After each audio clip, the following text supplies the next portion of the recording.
வணக்கம். வணக்கம். திருச்செந்தூர் முருகனுக்கு நன்றி. எப்படி இருக்கீங்க? ரொம்ப நல்லா இருக்கேன் சார். நீங்க எப்படி இருக்கீங்க? நல்லா இருக்கேன். நம்ம தமிழ் சினிமால ஒரு படம் வந்தது. ஆ விஜய் சேதுபதி அவர்கள் நடிச்சிருப்பாங்க. ரொம்ப அழகா முருகர பத்தி ரிலேட்டடா அவர் ஒரு தீவிரமான முருக பக்தரார். முருகன பார்க்க போனியே பாத்தியா? அவர் அங்க இல்லையாம்ப்பா, கோச்சிட்டு பழனிக்கு போயிட்டாராம் அப்படின்னு. இப்போ முருகர நம்ம எங்க போய் பார்க்கலாம்? எங்க தான் இருக்கிறாரு அவரு?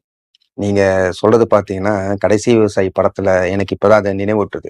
கடைசி விவசாயி படம் பார்க்கும் பொழுது என்னன்னு பாத்தீங்கன்னா, ஒரு அழகான ஒரு ஒரு இனிப்பாக அந்த காட்சிய காண்பித்திருப்பாங்க. ஏன்னா, அது என்ன அப்படின்னு பாத்தீங்கன்னா, கரெக்ட்டா நான் ஒரு வரலாற படிக்கும் பொழுது, இந்த ஒரு காணொளியும், இந்த காட்சியும் கரெக்ட்டா இருக்கு. முருகர் செய்யோன் மலை பிரதேசத்துல வாழ்ந்த மனுஷன் அதே மாதிரி அந்த மலை பிரதேசத்துல நோக்கி தான் இன்னைக்கு இப்ப நான் சொன்ன விஷயத்துல ஆகாசம் நோக்கி தான் அந்த விஜய் சேதுபதி ஒரு ஒரு பாறையின் மேல் அங்க வந்து நிப்பார்.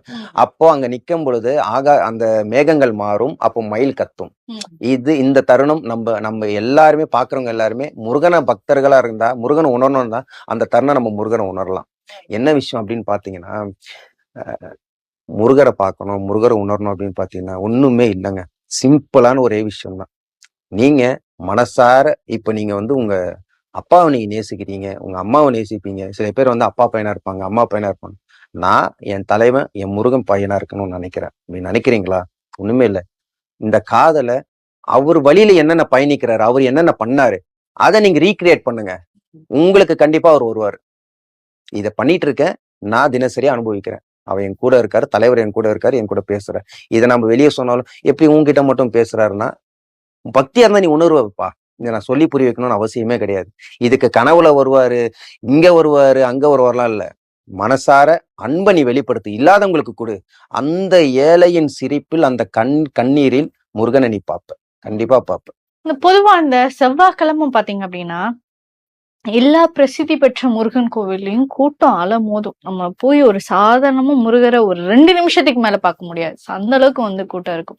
இந்த செவ்வாய்க்கிழமை ஏன் இந்த அலை மோதுற கடல் கூட்டம் போல இருக்கிற மக்கள் பக்தர்கள் எங்க இருந்து தான் வராங்க? ஏன் அந்த ஒரு நாளுக்கு மட்டும் அவ்வளவு கூட்டம்? இது ஒரு டேக்லைன் மாதிரி ஃபிக்ஸ் பண்ணிட்டாங்கங்க. செவ்வாய்க்கிழமைனா முருகருங்க, வியாழக்கிழமைனா சாய்பாபா, சனிக்கிழமைனா வெங்கடேஷ் பெருமாள், ஞாயிற்றுக்கிழமைனா வந்து ஆஞ்சநேயர் யாரோ சொல்லுவாங்க. இப்போ எல்லாமே ஒரு டேக்லைன். எனக்கு இந்த வரலாறு தெரிய தெரிய இவங்க பண்றதெல்லாம் தாங்க எனக்கு ஒரு நகைச்சுவை மாதிரி தான் தோணுது. என்ன அப்படின்னு பாத்தீங்கன்னா, முருகனுக்கு வந்து நாள் கிழமை எல்லாம் கிடையவே கிடையாது. இப்ப எனக்கு எனக்கு உடம்புல ஒரு நோய் வரும், உயிரே போகுது. நாள் கிழமை பார்த்தா நான் ஹாஸ்பிட்டல் போவேன். தபார்னு போகலாம், நான் செத்துருவேன். போய் தான் ஆகும். அதே மாதிரிதான் காதல் இருக்கு, அன்பு இருக்கு, பார்க்கணும்னு ஒரு இன்ட்ரெஸ்ட் இருக்கு. நான் இன்னைக்கும் நீங்க நம்ப மாட்டீங்க, தினசரியா காலையில மாலையில முருகனை போய் பார்த்துருவேன். எங்கேயாவது ஒரு இடத்துல பார்த்துருவேன். கோயில் பக்கத்துல கோயில் இருக்கா இல்லையா, ஒரு 10 கிலோமீட்டர் போய் பைக்கிலேயே நடந்தாச்சு போய் பார்த்துருவேன். எனக்கு அந்த காதல் அப்படி இருக்கு. அவனை பாத்துடணும், எப்படியாச்சும் பாத்துடணும். என்னை திட்டுறியா, அடிக்கிறியா, கொல்றியா, உன்னை பாத்துடணும், அவ்வளவுதான் ஒரே விஷயம். அப்போ செவ்வாய்க்கிழமை மட்டும் என்னன்னா உகுந்த நாளா வந்து எல்லாருமே பேசுறாங்க, ரைட், ஓகே. பக்தர்கள் போறாங்க. நான் இன்னைக்கும் பாக்குறது என்ன அப்படின்னு பாத்தீங்கன்னா, எல்லாரோட கண்ணீர்லயும் வந்து ஒரு பயமும் ஒரு அதீவீதமான ஒரு பக்தியும் இருக்கு. நான் பாக்குறேன், நான் இல்லைன்னு நான் சொல்லல.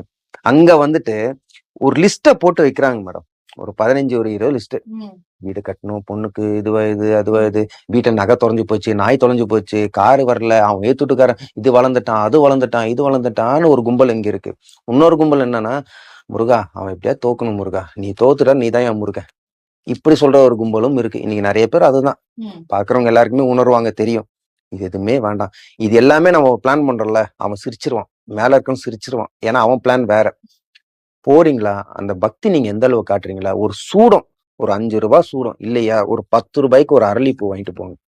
வெள்ளர்லயோ சிவப்பர்லயோ சாமந்தி பூ எந்த மலர்களா இருக்கட்டும், மனசார வாங்கிட்டு போறீங்கல்ல, அதுவே அவங்களுக்கு மனசு, முருகனுக்கு மனசு நிறைவானது. நீ 10 ரூபாய்க்கு கொடுப்பியா, பக்கத்து உன் பின்னாடி இருக்கவன் 500 ரூபாய்க்கு மாலை வாங்கிட்டு போவான். நீ உன்னால முடிஞ்சது நீ கொடுக்குறியா? வீட்டுக்கு போகும்போது இந்த 5 ரூபாய் உனக்கு 5000 ரூபாய் உனக்கு வரும். இது மட்டும்தான் செல்வமும் அந்த ஒரு ஆசீர்வாதம் முருகன் கிட்ட இருந்து கிடைக்கும். அதே மாதிரிதான் மேடம், மகாபலிபுரத்துல வந்து முருகர் வந்து ஒரு ஒரு ஒரு காலகட்டத்துல வந்து என்ன சொன்னார்னா, முருகர் வந்து ஒரு யுகம் ஒரு யுகம்னா ஒரு போர் தாண்டி அங்க வரும்போது முருகனே இல்லை, இதுக்கப்புறம் முருகர் வந்து வீரமரணம் அடைஞ்சிட்டாருன்னு ஒரு கூட்டம் சொல்லும் பொழுது அங்க என்ன பண்ணிட்டான்னா முருகரோட சார்பா ஒரு நடுக்கல் நட்டிட்டாங்க. நடுக்கல்னா என்ன அப்படின்னு பாத்தீங்கன்னா, நம்மளோட முன்னோர்கள் காலத்துல வந்து இப்பதான் நம்ம ட்ரெண்ட் பண்றோம்ல இந்த போட்டோ, இந்த சிலை அந்த சிலை அந்த சிலை. முன்னோர்கள் காலத்துல ஆதி முப்பாட்ட காலத்துல 4000 வருஷத்துக்கு முன்னாடி நான் சொல்றேன், கிபி 4000 வருஷத்துக்கு முன்னாடி ஒருத்தவன் நாட்டுக்காக வாழ்றான், ஒருத்தன் நாட்டுக்காக உயிரை கொடுக்குறான். இன்னைக்கு நம்ம மிலிட்டரி இந்த ஆர்மி எல்லாம் சொல்றோம்ல, அவங்களாம் வீரர்கள் கிடையாது. இந்த வீரர்கள் முன்னாடி நம்ம ஆதி தமிழன் மட்டும்தான். அது யாருன்னா முருகன் மட்டும்தான். அப்போ ஒரு நாட்டுக்காக ஒருத்தன் உயிரை கொடுத்து போராடுறான்ல, அவனுக்கு சார்பா அவனோட நினைவூட்டுறதுக்காக ஒரு நடுக்கல் நட்டுறோம். கடவுளை யாருமே பார்த்தது இல்ல. அந்த கடவுளை அடைஞ்ச ஒரே ஒரு ஆள் முருகன் மட்டும்தான். அப்ப முருகனா நம்ம வந்து வழிபாடு பண்ணி தான் இந்த நடுக்கல் இன்னைக்கு ஓஎம்ஆர்ல இருக்கு. அந்த ஓல்ட் மகாபலிபுரத்துல வந்து ஒரு ஏரியால இருக்கு. ஆமா, அந்த நடுக்கல் நட்டிருக்காங்க. ஆனா அது இயற்கை ரீதியா வந்து அது சேதாரம் அடைஞ்சிட்டு பாதி மட்டும்தான் இருக்கும். அது ஏன் அப்படி இன்னைக்கும் அது பேசுதுன்னா, அந்த ஒரு கிபி ஒரு 3500 வருஷத்துக்கு முன்னாடி நட்டின நடுக்கல் இன்னுக்கும் அது எந்த ஒரு அசம்பவிதம் நடந்தாலும் அதை நிக்குதுன்னா அது ஒரு மிகப்பெரிய ஒரு சக்தி இருக்கு. வேலுக்கு என்ன மகத்துவம் இன்னைக்கு எல்லாருக்குமே நான் சொல்ற விஷயம் என்ன அப்படின்னு பாத்தீங்கன்னா, இப்போ உங்க கையில ஒரு விஷயம் ஒண்ணு இருக்கு, அதை நீங்க தான் எனி டைம் கேரி பண்ணிட்டு போவீங்க, எந்த பிரச்சனாலும் அது வைப்பீங்க அப்படின்னா, முருகன் கையில இருக்கிறது வேல் மட்டும்தான். அந்த வேலு தான் அங்க கையில இருக்கும் பொழுது முருகனை யாரும் இன்னைக்கும் பார்த்தத சான்று எதுவுமே கிடையாது. ஆனா இன்னைக்கு அந்த சான்றுகள் இருக்கு. எப்படி இருக்காரு, எந்த டைமென்ஷன்ல இருக்காரு, இன்னைக்கு அந்த நூல்கள்ல இருக்கு. என்னன்னா அந்த வேலை மட்டும் வழிபாடு பண்ணா அவ்வளவு பேர் ஒரு சக்தி வரும். இன்னைக்கும் கிராமப்புறத்துல போனீங்கன்னா வேலு மட்டுமே தான் இருக்கும். ஆனா கோயில் இருக்கும், வேலு மட்டும் இருக்கும். அந்த கோயில் பாலடைஞ்சு இருக்கும். ஆனா அங்க சிலை இருக்காது. ஏன்னா வேலுதான் முருகர். இது நீங்க அந்த இன்னைக்கும் நான் உணரக்கூடிய விஷயம், பக்தி ரீதியா உணரக்கூடிய விஷயம் என்ன அப்படின்னு பாத்தீங்கன்னா, முருகன் அப்படின்னு சொன்னாலே நம்ம உடம்புல அந்த திமிரும் அந்த துணிச்சலும் என்ன நடந்தாலும் பாத்துக்கலாம் அப்படின்ற ஒரு வீரம் நமக்கு வருது பாத்தீங்களா, அதுதான் முருகர். யமனே வந்தாலும், யமனு உங்களுக்கு சாட்டை விழுத்து உங்க உயிர் எடுப்பார்ல, யமனே வந்து உங்க உயிர் எடுத்தாலும் முருகனை நம்பினோ, முருகா என்று செய்யோன் என்ற ஒரு வார்த்தையை நீங்க உள்ள உச்சரிக்கும் போது உங்களுக்கு முன்னாடி ஒரு தலை வரும். அது என்ன தலைனா முருகர் வந்து நிப்பாரு. அப்ப யமனே வந்து முருகனுக்கு காலடியில மண்டிட்டு போயிடுவாரு, நான் உன் ஆளுன்னு தெரியாம வந்துட்டேன். அவ்வளவு சக்தி இருக்கு. அப்போ ஒருத்தனுக்கு ஆயிலே முடியுது மேடம். ஆயுள் முடிஞ்சதுக்கு அப்புறமாவும் முருகா என்ற அந்த வார்த்தை சொல்லும் பொழுது, என் தலைவன் அங்க இருக்குன்னு சொல்லும் போது அவனுக்கு அந்த சாவே இல்லை. ஆனா சாவுறான். அப்ப அங்க சாவு இல்லை, அங்க வந்து பேசுது. அங்க யாரு பேசுறாங்க? முருகன் தான். இவ்வளவு அவரை பத்தி பேசணும்னா பேசிக்கிட்டே போகலாம். இப்பவும் வந்து திருச்செந்தூர்ல இருக்கக்கூடிய முருகன் சிலையில வந்து கையில வந்து குறிஞ்சி மலர் வந்து இருக்கு அப்படின்னு சொல்றாங்க. நிறைய பேர் போயிருக்காங்க, அதை நோட்டீஸ் பண்ணிருப்பாங்களா அப்படின்னு தெரியாது. ஆனா ஒரு சிலர் வந்து கவனமாக பார்த்திருப்பாங்க, கேள்விப்பட்டிருப்பாங்க அவருடைய கையில வந்து குறிஞ்சி பூ இருக்கு. அதுக்கு சில காரணங்களும் வந்து சொல்றாங்க. முருகன் சிலைக்கு பின்னாடி வந்து பஞ்சலிங்கம் வந்து இருக்கு. சோ லிங்கத்துக்கு வந்து அபிஷேகம் பண்றதுக்காக அந்த குறிஞ்சி மலர் வந்து வச்சிருக்காரு. சோ அதுக்கான உண்மையான காரணம் என்ன? ஏன் பர்டிகுலரா அவருடைய கையில குறிஞ்சி மலர் இருக்கு? ஏன்னா நம்ம தலைவன் இருந்ததும் வாழ்ந்ததும் வந்து குறிஞ்சி நிலம் பரப்புல தானே வாழ்ந்தாரு, குறிஞ்சி தேசத்துல தானே வாழ்ந்தாரு, மலை பிரதேசத்துல தானே வாழ்ந்த தலைவன் தானே நம்ம முருகன். முருகப்பெருமானுக்கு பிடித்த மலரே வந்து குறிஞ்சி மலர் தான். அந்த தேசத்துல அந்த டைம்ல அந்த மலர்கள் மலர்ந்தனர். அப்ப இது ஒரு காதல் சின்னமாகவும் நம் தலைவருக்கு இருக்கு. என்ன காதல் சின்னம்னா, இப்ப நீங்க வந்து சொல்லுவாங்க வள்ளி தேவயானை இவங்க எல்லாம் இருக்காங்க. அந்த தேவயானங்கிறது வந்து சித்தரிக்கப்பட்ட ஒரு விஷயம். அது பேசணும்னா அடுத்த நம்ம காணொலியில தான் பேச முடியும்.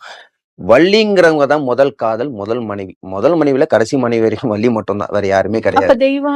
அது எல்லாமே சித்தரிக்கப்பட்டது தான். நான் சொன்ன ஃபர்ஸ்ட்ல இருந்து சொன்ன மாதிரி தான். இது எல்லாமே ஸ்கிரீன் பிளே டைரக்ஷன் எல்லாமே மனிதர்கள் தான். அப்ப முருகருக்கு உண்மையாவே 2 பொண்டாட்டிங்கிறது ஒரே ஒரு மனைவி மட்டும் தான். அது 2 பொண்டாட்டிங்கிறது வந்து கொஞ்சம் சுவாரஸ்யமா இருக்கணும் எல்லாருக்குமே.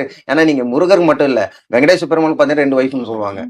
அதே மாதிரி வந்து விநாயகர் வந்து ஒரு என்ன சொல்றது, அவருக்குமே 2 வைஃப் இருக்கு. வடநாட்டுல அவருக்கு 2. ஆனா இன்னொரு சொன்னீங்கன்னா விநாயகர் கட்ட பிரம்மச்சாரின்றாங்க. எதை நம்புவீங்க? அப்ப வள்ளிக்கும் நம் தலைவன் முருகனுக்கும் ஒரு மிக சிறந்த ஒரு பசுமையான காதல். அந்த காதலுக்கு சின்னமே இந்த குறிஞ்சி மலர் தான். அவருக்கு அந்த மலர் பிடிக்கும். அதனால அவரு அந்த பூவுக்கு மகிமை என்னன்னு பாத்தீங்கன்னா 12 வருஷத்துக்கு ஒரு முறை தான் பூ. அது அவர் கையில இருக்கு. இன்னைக்கு அது ஒரு அதிசயம். ஏன்னா அவர் அது பிடிச்சிருக்கு, அதை அவர் கையில வச்சிருக்காரு. இது வந்து இந்த லிங்கத்துக்கு வந்து அபிஷேகம் பண்றதுக்காக வச்சிருக்காருன்னா இது வந்து ஒரு கட்டுக்கதை தான். சோ அப்ப அந்த பஞ்சபூதத்திற்கு வந்து குறிஞ்சி மலரால வந்து அபிஷேகம் பண்றாரு, அவரு டெய்லியும் வந்து பூஜை பண்ணிட்டு இருக்காரு அப்படிங்கிற மாதிரியான விஷயங்கள்லாம் வந்து சொல்றாங்கல்ல. பஞ்சலிங்கமா இருக்கட்டும், சுயம்பலிங்கமா இருக்கட்டும், இது எல்லாமே வந்து நான் இன்னைக்கும் நான் சொல்றது என்னன்னா, ஆதி ஆதி யோகி, ஆதி தமிழன் முருகர் மட்டும்தான்.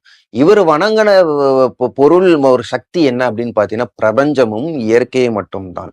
இதுக்கு சான்று நம்ம பார்க்கணும்னா, யாருமே இன்னி வரைக்கும் ஒரு ஒரு கரெக்ட்டான ஒரு ரெஃபரன்ஸ் வந்து குடுத்ததே கிடையாது. இந்த சிவலிங்கம் எப்படி உருவாகுச்சு? ஒருத்தர்கிட்ட கேட்டீங்கன்னா, இந்த சிவலிங்கம் உருவாகுன விதமே வேற மாரி ஒண்ணு இருக்கு அப்படின்னு ஒருத்தவங்க நெறைய பேர் சொல்றாங்க. அப்ப நம்ம எத நம்புறது? வரலாறு என்ன சொல்லுது? முருகருக்கு பிடித்த மலர் குறிஞ்சி மலர். அவரிடம் காதலின் வெளிப்படுத்தக்கூடிய ஒரு விஷயம் தான் இந்த குறிஞ்சி மலர். அவ்வளவுதான். இது வந்து சிவலிங்கத்துக்கு பூஜை பண்ணாரு. ஏன் எல்லா பூவுமே இருக்குமே, ஏன் இது மட்டும் இது எல்லாமே ஒரு கட்டுக்கதை தான். திருப்பதியில இருக்கிற வெங்கடேச பெருமாள் தான், அங்கேயும் இருக்கிறது வந்து முருகர் தான். நம்ம தமிழ் மரபை வந்து இவங்க அழிக்கிறாங்கன்னு சொல்றாங்க. இன்னைக்கும் அதை பத்தி பேச்சு விவாதம் போயிட்டே தான் இருக்கு. ஆனா இந்த எந்த அளவுக்கு உண்மை நமக்கு தெரியாது. ஏன் அப்படின்னா, நான் ஒரு நோட்டீஸ் பண்ணது என்ன அப்படின்னு பாத்தீங்கன்னா, பழனியில நீங்க வந்து முருகர் சிலை, எந்த முருகர் சிலையா இருக்கட்டும், இந்த இடுப்புல கை வச்சிட்டு இருப்பாரு. வெங்கடேஸ்வர பெருமாளை பாத்தீங்கன்னா இடுப்புல கை வச்சிட்டு இருப்பாரு. சில தடயங்கள் வந்து அழிக்க முடியாத நிலைமையில இருக்கும் பொழுது அதை அழிக்க முடியாது. இதுதான் ஒரு விஷயமே. இன்னும் கூடிய சீக்கிரத்துல இனிமேதான் நான் கதை ஆரம்பிச்சிருக்கோம்னு முடிவே இல்லையே. அதே மாதிரிதான் இதுக்கப்புறம் முருகர் எழுச்சி இருக்கு. எல்லாருமே உண்மை தானா வெளியே வரும். ஓகே. இந்த ஒரு நேர்காணல்ல நிறைய விஷயங்கள் நம்ம பேசணும். ஸோ எங்களுக்கு நேர்காணல் கொடுக்கும்போது எல்லாமே ஏதாவது ஒரு அனுபவங்களை எங்க கூட பகிர்ந்துப்பீங்க. ஸோ இந்த தடவை நீங்க ரீசன்ட் டைம்ல ஏதாவது ஒரு அனுபவம் உங்களுக்கு புதுசா கிடைச்சது, இல்ல ஒரு புது நபரை நான் மீட் பண்ணேன், ஒரு புது முருக பக்தரை நான் வந்து பார்த்தேன் அப்படிங்கிற மாதிரி ஏதாவது ஒரு நிகழ்வு நடந்ததா? நான் வந்து எப்படி சொல்றதுன்னா, மத்தவங்க மாதிரி எனக்கு வந்து முருக பக்தர்கள் வந்து இவரை நான் தினசரியா நான் பார்க்கறேன்லாம் கிடையாது. நான் தலைவனோட வழியில பயணிக்கிறேன். முருகனின் வழி, முருகனின் படை. அவரை நான் தேடும்போது சில பல அதான் நான் காணொளி ஆரம்பிக்கும் போதே நான் வந்து சொன்னேன். ஒரு விஷயங்கள் இருக்கு. அதை நான் தேட தேட ஒரு சான்று இருக்கு. அதை நோக்கி நான் பயணித்து கொண்டு இருக்கிறேன். அது எனக்கு கிடைக்க போகுதுங்கும் போது ரொம்ப சந்தோஷமா இருக்கு. ஒரு நேர்காணல் எங்களுக்காக கொடுத்ததற்கு மிக்க நன்றி.